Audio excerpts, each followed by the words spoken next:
Hello everyone, welcome to the channel. Just wanted to make a video today and wanted to talk about some parts that I got for the Outlander. So as you can see, we got a front bumper for the Outlander. They finally came in. I think it's first week of August is what they said down there at Blackman's, and they held good up on that promise and put the front bumper on last night. I also have the, where's it at? I've got the rear bumper also. The reason the rear bumper is not on is because it is very difficult to install. At least in my opinion it is. They send you a bag of bolts. They send you an instructions website. And then the issue is whenever you go to the instruction website, you type in this number. If I can find it on here. And what it is it's the part number. Which is right there. I believe that's the part number. Yep, that's it. 715004920.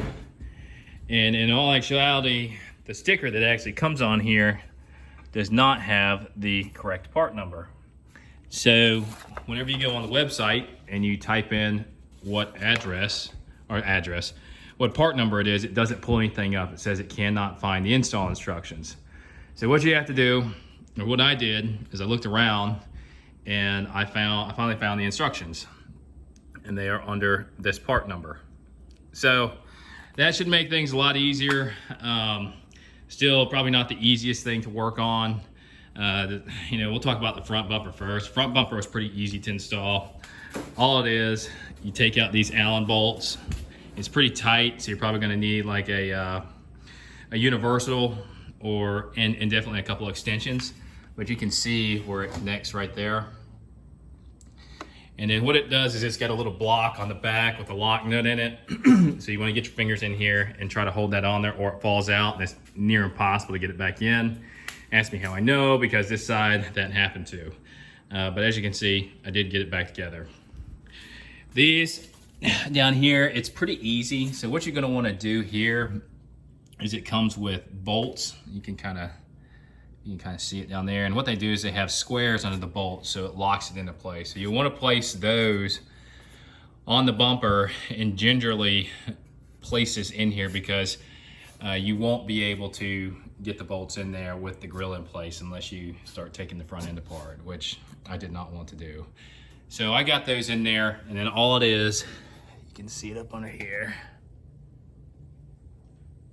Let's see if I can locate it. You see it, there's a nut down there, and then those top bolts are locked in place with that square, and then you just tighten it up.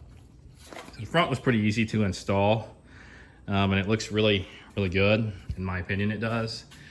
The bumpers were $309 with a 15% discount from Blackman's, because I bought the bike there. And no, that's not my pink helmet, that's my daughter's. So I thought that was a pretty good deal. The cheapest I found them online, I think, was 180 bucks a piece plus shipping plus tax. So you're probably looking at 400 bucks. So in my opinion, it's not always best to buy everything online, surprisingly. Lots of times, if you go and you actually talk to a person, you can actually get a discount, which is what I did. So the next thing that'll be going on this bike, I'll be ordering a worn winch for it. I'm not sure when I'm going to do that. Not really riding with anybody right now, so a lot of yard work and stuff like that. So it probably doesn't really make sense to order one right now. With the rear bumper, what you have to do here is you have to get a wrench, and these two have bolts that are nuts that are behind them. That one and that one. This one I think has got a block with a lock nut in it. That's because you can take this out and then run it back in, and actually pulls itself into place. As you can see, it gets pretty tight back here. That's pretty tough to get that nut off, and this one's near impossible. Or this one right here is near impossible. So what you'll have to do, you have to come over here, pull this bolt out, and then lift the panel up, and you'll be able to get a wrench in there to get that last bolt out. And then what you do is you put these brackets in, and then that's mainly what holds the bumper in place. So that's not too awful difficult once it's all apart. And then you want to take the rack off. And the rack is connected by these 4 bolts. If you can see them, that bolt and that bolt. And it pulls straight up. And so pretty much the same thing on this side also. I'll probably finish this project here in the next couple days. I just it's been really hot here. Hadn't really felt motivated to do it. But you know, it looks good. So, I mean, it's everything that I had intended and everything that I guess you call it, dreamt of having.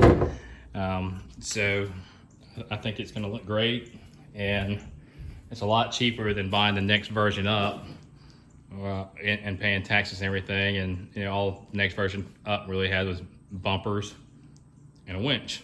So overall, I'm happy. I just want to make a short video today, at least show you what the front end of it looked like with the front bumper installed. It looks a lot better than what it did look like without it. But other than that, please like and subscribe, and have a great day.